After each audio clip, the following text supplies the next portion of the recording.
think it'll help to actually go through an example. And we'll start with what's called a one-sample t-test. And we basically see this equivalent a lot through the semester. We won't go through calling it it's a one-sample t-test, but we're going to see it used a lot in our analyses later on. And yeah, there we go.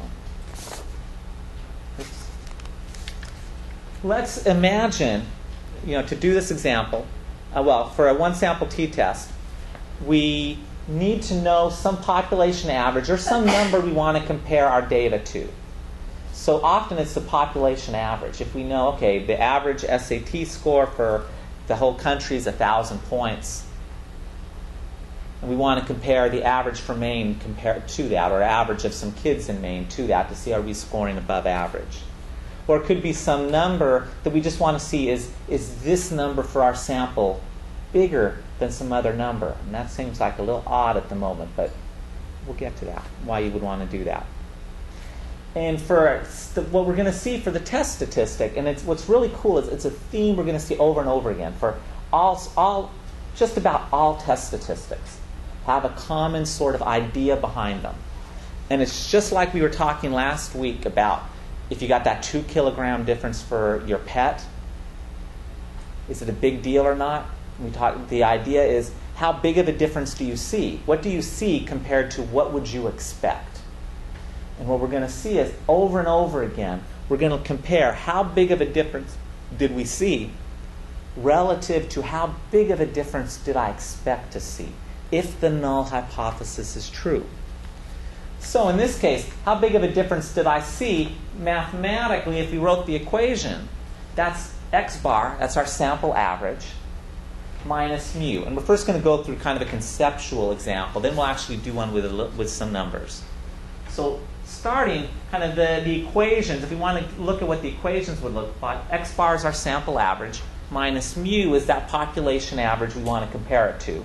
So I sample 144 kids in Maine to get their SAT score. The average for that sample is x bar. And mu is the population average that we just know because they've told us the average for all SAT scores is 1,000. So that's how big of a difference did I see. Now we also need to know, well, how big of a difference did I expect? And how big of a difference did I expect is related, if we go back to, it's the standard error of the mean, which we talked about again last week. And the standard error of the mean is that standard deviation of our sample. I need to see if I do the laser pointer, then I go off screen. I need a stick. The standard deviation, so the standard error of the mean is the standard deviation, right, divided by the square root of n. So the standard deviation was the sums of squares, square all the deviation, take every score, subtract the mean, add them up, square them, add them up, divide by n minus 1, because we want that standard deviation for the population based on our sample, so it's n minus 1. If we didn't square root it, what would it be? Test question. 0? No. But what would we call it? If we don't square root the standard deviation, it's the variance. So we take the square root, that's the standard deviation of our x's. And then the standard error of the mean is the standard deviation divided by the square root of n. And that's the standard deviation of averages. So if I had an infinite number of samples the same size and calculated the average for every single one of those samples, I've got to put this down. I'm going to play with it too much.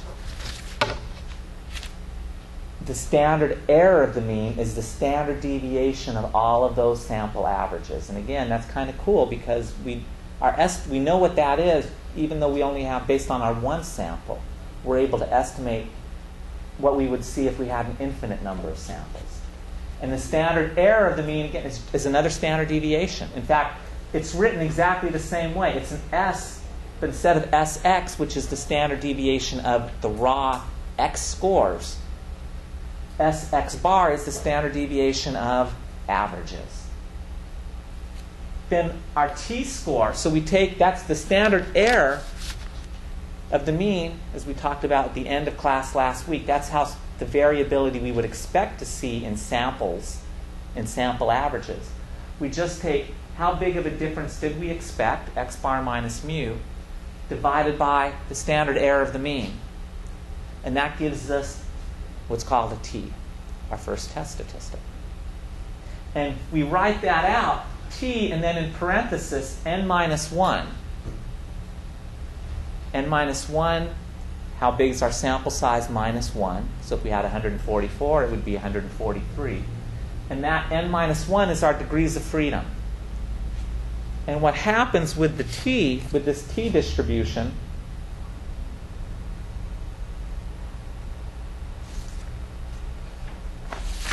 is the t distribution looks very much like the normal curve.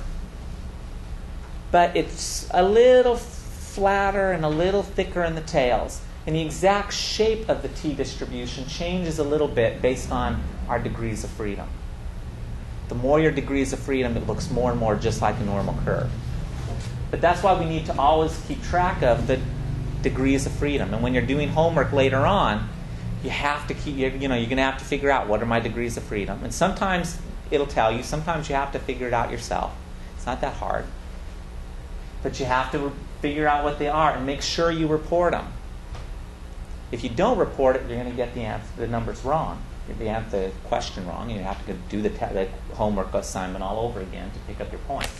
So make sure you always report the degrees of freedom. I can't understate how important that is, because time and time and time again, I review papers people have submitted to journals and that, and you'll often see this is what tells me there's a mistake. Or I'll be on a student's committee, and they'll do some analysis, and they'll get some result that doesn't make sense. And it's the degrees of freedom that I'll look at the degrees of freedom and say, well, wait a second, your sample's 600 kids. Why are you doing a t-test with 112 degrees of freedom? It should be really close to 600 minus 1. And then they realize, oh my gosh, they've done something wrong and they've lost almost all their sample. Or they'll have a sample, I've seen some as well, their sample is 600 kids, or is 30 kids, and they'll report degrees of freedom of 80. And it's like, that's impossible. I had one student argue with me, and it's like, no, you don't know. The sky is blue, the grass is green. This cannot be it doesn't work that way. And so I told the student, you go home, check your analysis, and I bet you've done something wrong. If you haven't, I will buy you a hot fudge sundae or something. And they came back the next day and said, oh gosh, you were right. This was for their dissertation. And then the next question was, are you going to tell my advisor? Which I told them, no, but you are. Because they didn't want to have to redo stuff. So degrees of freedom are important. And it's a good clue that you'll see as well when we do the homework. You're going to start to see how things are related and how that can give you information to help you make sure you're doing things right. And you can understand you're not just blindly plugging in numbers. Okay, as we just talked about, the distribution, the t distribution, looks like the normal curve. It's a little flatter in the top, a little thicker in the tails. We just talked about the degrees of freedom. Then, once we have our t-score, we need to decide, are we going to reject or fail to reject the null? So one way to do it is we can calculate our p-value. And in the old days, back when I was a student, you'd have to actually look them up in books, and you'd have these thick appendices, and you'd have to look up the degrees of freedom, and based on that degrees of freedom, here's some different values, and estimate what your p-value is based on your t-score and the degrees of freedom. Now calculators can do them, and Excel can do them to a ridiculous degree. So it makes life a lot easier now.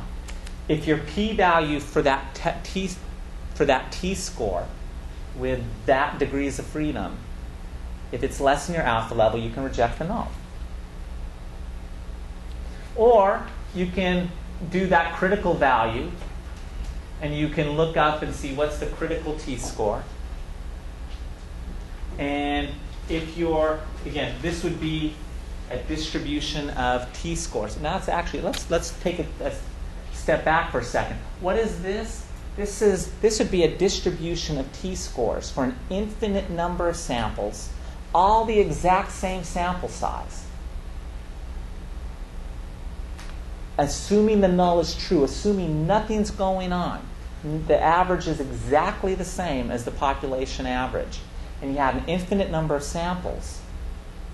So you do a sample, Daniela does a sample, she calculates the average, subtracts, because it won't be exactly equal to the population average. You calculate your average, do the standard error, calculate a t-score, it might be a little bit positive.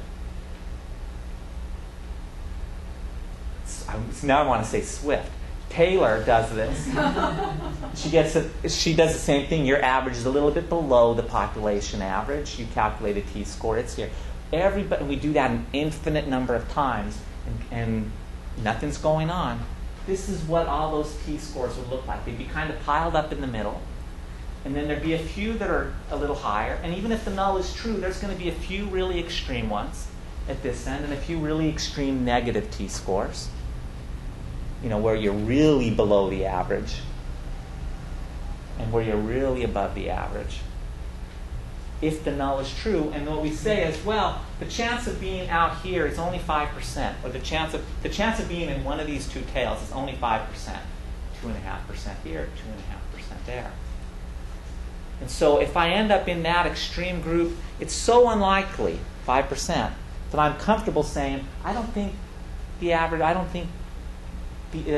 really is the population average. If my scores are so far up here, I think we're actually doing better than the population average. So this is we get this score. How big does the t-score need to be? If it's more extreme than that, we reject. If it's more extreme than that, we reject.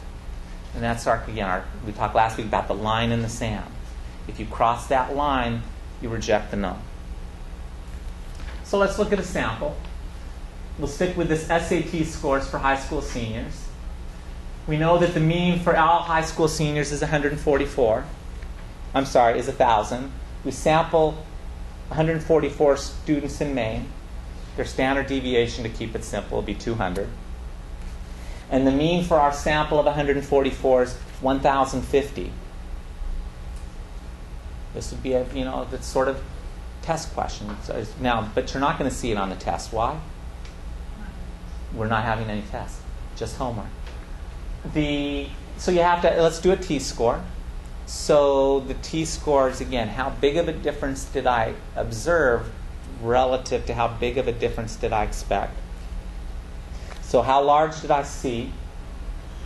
Well, our x-bar, our sample average is 1,050. The average population, the average for the population is 1,000, so that's 50. So that's kind of our numerator is 50. That's how big of a difference we saw. But is 50 a big deal or not? We don't know yet. Just like is 2 kilograms for a pet a big deal or not? We don't know. So we take that, how big of a difference did we see, and our yardstick is that standard error, or I'll just abbreviate it sometimes as SE. And we compare that 50-point difference to the standard error. In this case, with the standard deviation of 200 and 144 students, the standard error is 200 divided by the square root of 144, which is 12. So our standard error is 16.667. So that's how much variability we'd expect to see in samples of 144 kids. Our t-score then is simply 1,050 minus 1,000 divided by 1667. That works out to 50 divided by 1667 is 3. We'd write that t and then in parentheses 143 n minus 1. So t with 143 degrees of freedom equals 3, 3.0. Now, is that a big number or not? Maybe, maybe not. Now we need to ask ourselves, okay, is it big enough to reject the null hypothesis? So one way we can do it is, and this is the way we're going to do it almost all the time, is what's our p-value? And again, p-value is the probability of, this is the technical definition, the probability of obtaining a test statistic as extreme or more extreme than what was observed. I should get a t-shirt with this on. Assuming the null hypothesis is true. So what's the probability, if the null is true, what's the probability that we'd see a t-score of 3 with 143 degrees of freedom? Using Excel, I actually calculated that out, and I got the probability is 0.003. So 0.3% of the time, less than 1/3 of 1% of the time, would we get a t-score that big if the null is true? If the average really is 1,000, and we just happen to stumble on a few brighter kids, if the average really is 1,000, only less 1/3 of 1% of the time would we get a t-score of 3, which is so rare. I'm comfortable saying, forget it. That's just too unlikely. It's like Stefano and I again. I've got those 10 6s in a row, and he's saying, no way, something's going on here. There's no way that dice is fair. There's no way the average is 1,000. I reject the null. Same idea with the critical scores. We say, okay, I look up in some table and it tells me the critical value with an alpha of 0.05 and 143 degrees of freedom, my critical t-scores are 1.97 negative and 1.977 positive, kind of the two extremes. So only 2.5% of the time would I get a t-score really down here, and 2.5% of the time would I get a t-score way up there. If my t-score is more extreme than that, I'm Saddam Hussein going into Iraq. Not Iraq, Kuwait. Oh, how soon we forget. You should have just stayed in Iraq. Look at all the trouble the world would have been saved. If you cross that line, we reject the null hypothesis. In this case, 3 has crossed the line.